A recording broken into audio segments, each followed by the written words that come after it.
Məhkum. Ən bədbəxt insan odur həyatda. Adamın yazığı gəlir məhkum adını daşıyan kəsə. Söhbət adamdan gedir. Yəni, həqiqi insan olan adamdan. Bəli. Bədbəxt yazıq ona görə deyirəm ki, o hər şeydən məhrumdur.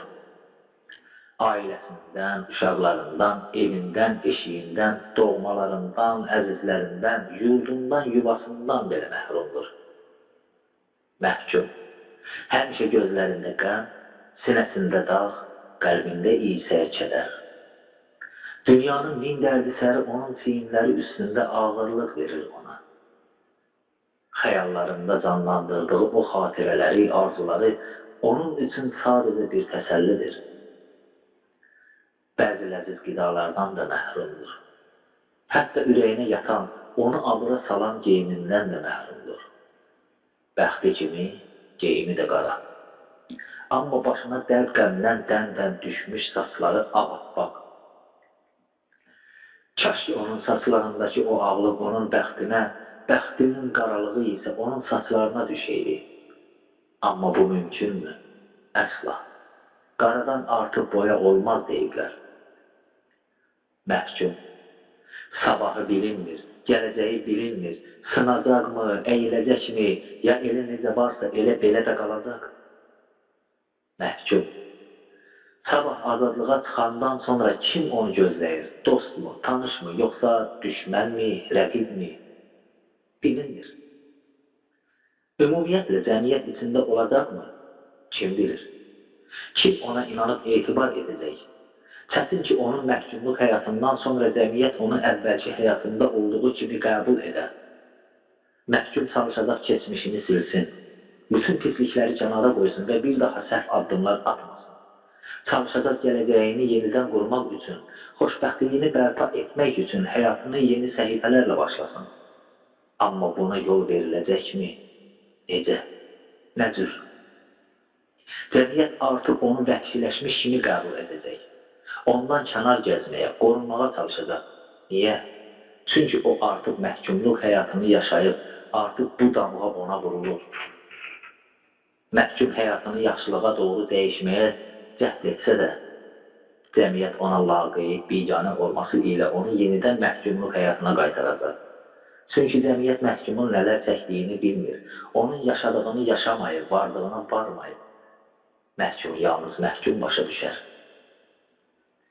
Büsbütün aləmi yaradan böyük Allah tövbələri qəbul edir. Günahkar insanı tövbə etdikdən sonra bağışlayır, əhv edir.